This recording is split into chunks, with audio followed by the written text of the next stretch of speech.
नमस्कार, आप देख रहे हैं समाज का सच। अक्सर कथित हिंदू धर्म के कट्टर भक्त लोग कहा करते हैं धर्म, मजहब और रिलीजन इनका अर्थ अलग अलग है और ये धर्म को श्रेष्ठ और जरूरी बताते हैं, जबकि रिलीजन मजहब को कमतर बताया करते हैं। ये लोग कहते हैं धर्म तो बहुत पवित्र है, लेकिन रिलीजन मजहब अरे वो तो बस रूढ़ियां हैं। लेकिन क्या ये सच है या ये बस शब्दों का खेल है? आज हम इस भ्रम को तोड़ेंगे। हम समझेंगे कि धर्म, रिलीजन और मजहब इनका अर्थ एक ही है और इनका मकसद भी एक ही है, और ये कैसे अंधविश्वास को बढ़ाते हैं, विज्ञान का गला घोंटते हैं और इंसानियत को चोट पहुंचाते हैं। और हाँ, हम ये भी देखेंगे कि ईश्वर, अल्लाह, गॉड ये सब भी एक ही बात है। और तो क्या हमें इन सबको मानना जरूरी है या हमें इनसे आजादी चाहिए? चलिए इसे गहराई से समझते हैं। सबसे पहले समझते हैं कि धर्म आखिर है क्या, रिलीजन, मजहब आखिर है क्या। कुछ लोग कहते हैं कि धर्म तो जीवन जीने का तरीका है, लेकिन रिलीजन और मजहब वो तो बस नियम कायदे हैं। लेकिन क्या ये वाकई ऐसा है? धर्म ये शब्द आता है संस्कृत से। इसका मतलब है जो धारण करता है या धारण करने योग्य है, यानी जो हमें बांधता है विश्वासों से, परंपराओं से, नियमों से।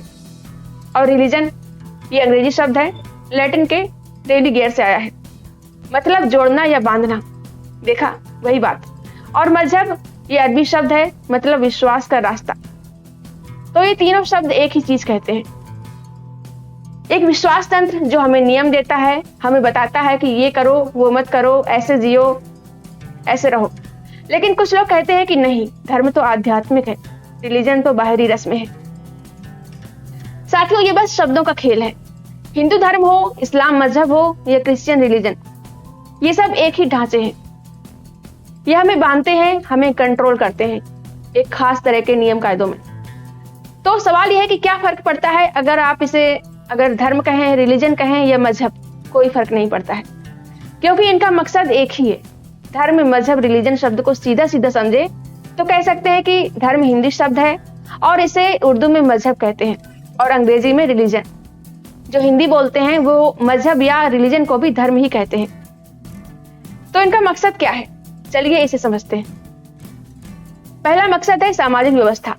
पुराने जमाने में जब लोग छोटे छोटे समूहों में रहते थे, तब समाज को एकजुट करने के लिए नियम चाहिए थे। धर्म ने कहा ये करो वरना ईश्वर नाराज होंगे। डर का बटन दबाओ और लोग लाइन में आ जाते हैं। और दूसरा मकसद अज्ञान को कायम रखना। पहले लोग नहीं जानते थे कि बिजली क्यों कड़कती है, बारिश क्यों होती है, अंधेरा क्यों होता है, दिन क्यों होता है, ये सब कुछ नहीं जानते थे। तो धर्म ने जवाब दिया ये ईश्वर का गुस्सा है, ये अल्लाह की मर्जी है। लेकिन क्या ये जवाब सही थे?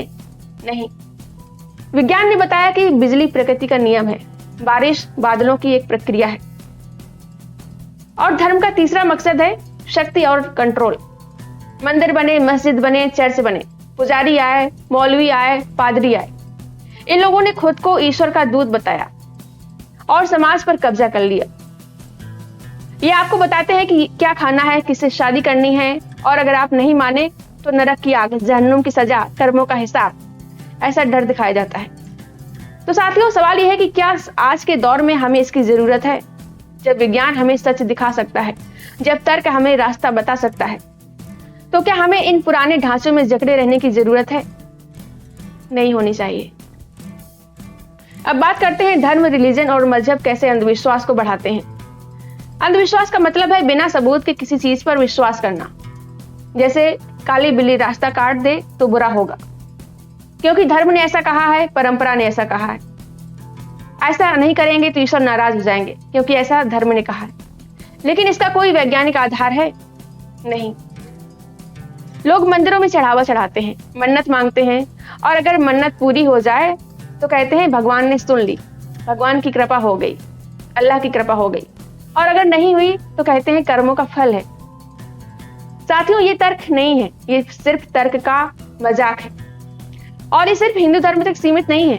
इस्लाम में कुछ लोग जादू टोने पर भी विश्वास करते हैं। ईसाई धर्म में कुछ लोग चमत्कार की बात करते हैं। लेकिन क्या ये चमत्कार सचमुच होते हैं? विज्ञान कहता है कि नहीं, ये या तो संयोग है या मन का भ्रम है। चमत्कार जैसा कुछ नहीं होता है। अंधविश्वास का सबसे बड़ा नुकसान है कि ये हमें सवाल पूछने से रोकता है।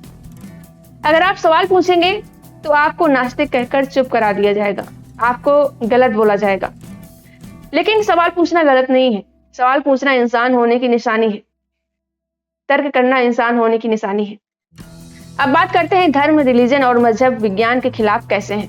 विज्ञान का आधार है सबूत, तर्क, परीक्षण। अगर कोई कहता है कि पृथ्वी सूरज के चारों ओर घूमती है तो विज्ञान कहता है सबूत दो, और जब सबूत मिलते हैं तो वो सच मान लिया जाता है।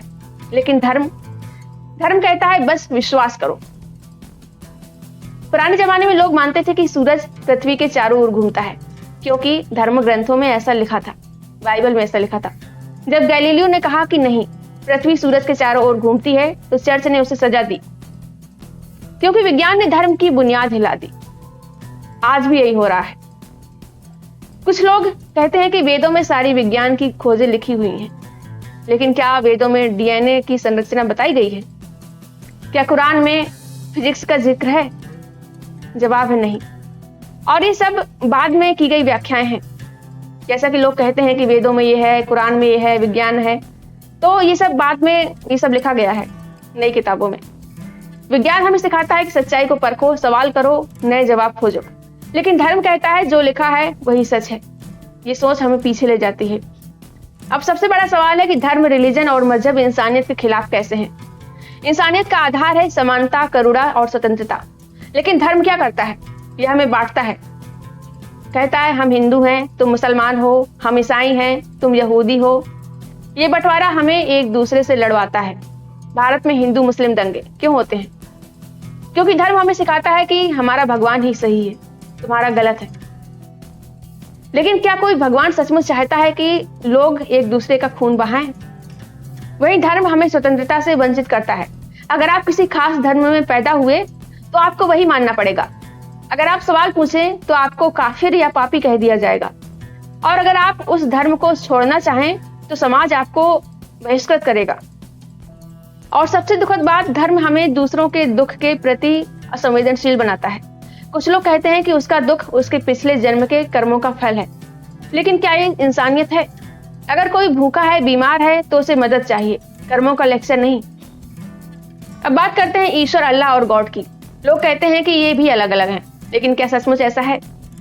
ईश्वर हिंदू धर्म में सर्वशक्तिमान शक्ति है जो दुनिया बनाती है, चलाती है, ऐसा माना जाता है। और अल्लाह इस्लाम में एकमात्र ईश्वर है, सृष्टि का रचयिता है। गॉड ईसाई धर्म में है सर्वोच्च शक्ति जो सब कुछ नियंत्रित करता है। नाम अलग है, लेकिन इन सब की कहानी एक ही है। एक ऐसी शक्ति जो दिखती नहीं है, जिसका कोई सबूत नहीं है, लेकिन मानना जरूरी है। क्यों? क्योंकि धर्म ग्रंथ ऐसा कहते हैं, धर्म ग्रंथों में ऐसा लिखा हुआ है, लोग लिखकर चले गए हैं पुराने जमाने में। लेकिन साथियों, ये सब एक ही हैं, तो फिर इतना झगड़ा क्यों है? अगर ईश्वर, अल्लाह और गॉड एक ही हैं, तो लोग एक दूसरे से क्यों लड़ते हैं? सच तो यह है कि ये अवधारणाएं इंसानों ने बनाई हैं। ये हमारे डर का नतीजा है, हमारी अज्ञानता का नतीजा है। अब बड़ा सवाल है, हमें धर्म, रिलीजन और मजहब क्यों छोड़ना चाहिए? पहला कारण है स्वतंत्रता। धर्म हमें बांधता है, यह हमें बताता है कि क्या सोचना है, क्या करना है। लेकिन नास्तिकता ये आपको आजादी देती है। आप अपने तर्कों से जी सकते हैं, अपने विवेक से जी सकते हैं। दूसरा कारण है सच्चाई। धर्म आपको बिना सबूत के विश्वास करने को कहता है, लेकिन नास्तिकता कहती है सवाल करो, सबूत मांगो और सच को जानो। विज्ञान ने हमें चांद पर पहुंचाया, धर्म ने नहीं। धर्म ने तो बस कहानियां बनाई ही। तीसरा कारण है इंसानियत। धर्म हमें बांटता है, हिंदू बनाम मुस्लिम करता है, ईसाई बनाम यहूदी। लेकिन नास्तिकता हमें जोड़ती है। नास्तिकता कहती है हम सब इंसान हैं, न कोई हिंदू है, न कोई मुसलमान है, न कोई ईसाई है। हमारा धर्म सिर्फ इंसानियत है। तो नास्तिकता क्या है? नास्तिकता का मतलब है ईश्वर या धर्म में विश्वास न करना। लेकिन इसका मतलब ये नहीं है कि नास्तिक लोग बुरे हैं। नास्तिक लोग तर्क में विश्वास करते हैं, विज्ञान में करते हैं, इंसानियत में करते हैं। नास्तिकता कहती है कि अपनी जिंदगी की जिम्मेदारी खुद लो। अगर कुछ बुरा होता है तो उसे भगवान की मर्जी मत मानो, उसे अल्लाह की मर्जी मत मानो, उसका कारण ढूंढो, उसे ठीक करने की कोशिश करो। नास्तिक बनना आसान नहीं है। समाज आपको ताने मारेगा, परिवार आपको गलत समझेगा, गालियां देगा। लेकिन साथियों, सच की राह कभी आसान नहीं होती है। तो नास्तिक बनने के लिए क्या करें? सवाल पूछें, अपने धर्म पर सवाल उठाएं, अपने विश्वासों पर सवाल उठाएं। अगर कोई कहता है कि ये सच है तो पूछे सबूत क्या है। और विज्ञान को समझें, विज्ञान पढ़ें, समझें कि दुनिया कैसे काम करती है, ये जीवन कैसे बनता है, चलता कैसे है। इससे आपको अंधविश्वास से मुक्ति मिलेगी। वही तीसरा, इंसानियत को अपनाएं। दूसरों की मदद करें बिना ये सोचे कि वो किस धर्म के हैं। खुद को एजुकेट करें, किताबें पढ़ें जैसे रिचर्ड डॉकिंस की द गॉड डिल्यूजन, कार्ल सागन की किताब पढ़ें, ये आपको नास्तिकता की राह दिखाएंगे। इसके अलावा भारत में जो तर्कशील रहे हैं महापुरुष जैसे पेरियार, ज्योतिबा फुले, इनकी किताबें पढ़ें। तो साथियों, आज हमने देखा कि धर्म, रिलीजन और मजहब ये एक ही सिक्के के तीन पहलू हैं। इनका मकसद है नियंत्रण, अंधविश्वास और बंटवारा। लेकिन हमारे पास एक बेहतर रास्ता है, नास्तिकता।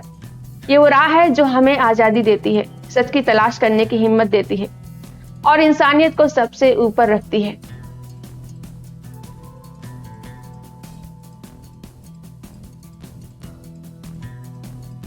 अगर आपको मेरा काम पसंद आ रहा हो और आप चाहते हैं कि मैं इसी तरह बिना डरे, बिना किसी के दबाव के सच्चाई और सामाजिक मुद्दों पर बोलती रहूं और अंधविश्वास के खिलाफ समाज को जागरूक करती रहूं, तो आप अपनी इच्छा अनुसार मेरी आर्थिक मदद भी कर सकते हैं।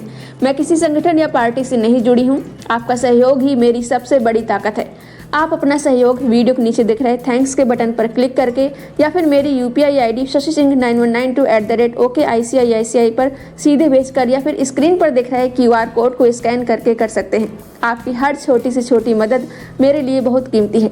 आपका छोटा सा सहयोग भी मुझे मजबूती देता है, क्योंकि जब जनता खुद साथ देती है तभी बदलाव होता है। धन्यवाद।